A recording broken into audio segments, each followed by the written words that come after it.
It's at the All Seasons Milk Factory where we found goodness produced on a daily basis. Pick and Pay, always there for you.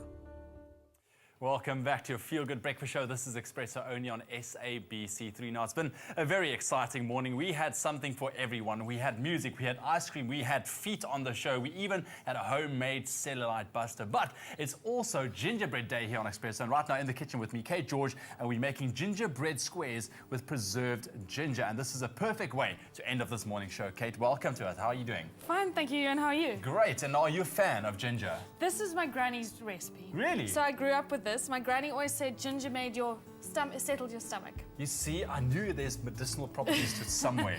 So, okay.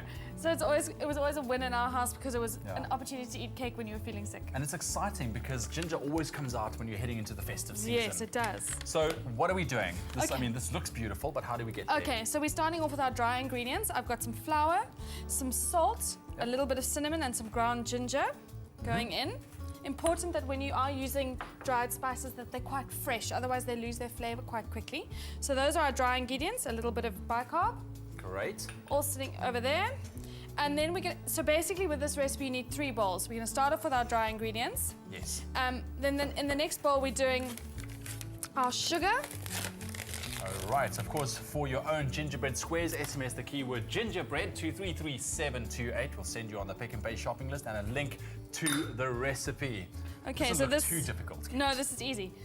So it's sugar, melted butter and eggs. You just mix that together. You just want to combine it.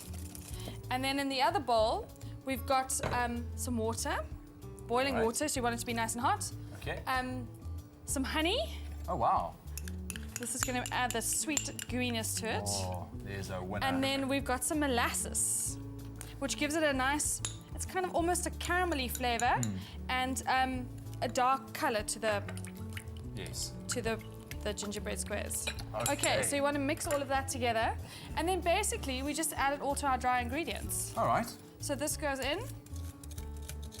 And I see that formed almost like a sticky gel Yeah, gooey it's the mess. sugar and the butter all working together. That goes in, mix that in, and then this goes in. You just want to make sure you get all the gooey bits from the bottom. That's why you need boiling water, because it picks up all the sugar. So it can dissolve easily.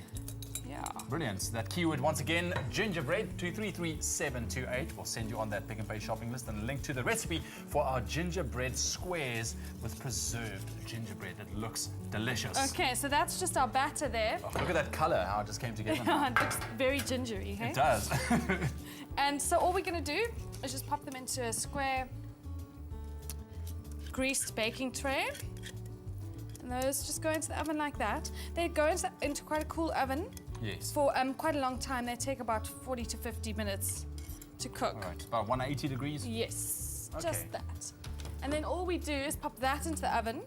And then miraculously what happens is you get some beautiful ginger squares It comes like out that, of the oven looking just like that. Cut up with the ginger on there. And all I've done is just taken the preserved ginger you buy at the shops and just cut it up a little bit and just poured it over each square like that. Brilliant. So 40 to 45 minutes in the oven. How do you know when it's done? The best way to check with any cake that you're doing, the best way to do is stick a little toothpick in or a skewer. Yeah. And as you pull it out, if it comes off clean, then you know you're ready to go. And also, if you touch the top of the cake and it bounces back, so it's almost spongy, that's how you know your cake's done. Then you do know. What would you serve this with? I would serve this with a lovely hot cup of coffee. But also some cream would be delicious.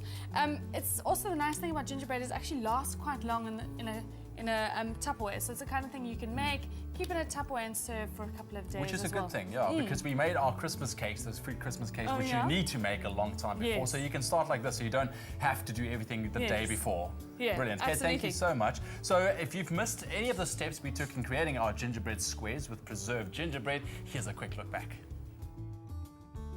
Mix together flour, bicarb, ginger, cinnamon and salt. Stir together honey, water and molasses. Whisk together butter, egg and sugar. Combine all of the ingredients and stir. Bake in a square tin for 1 hour.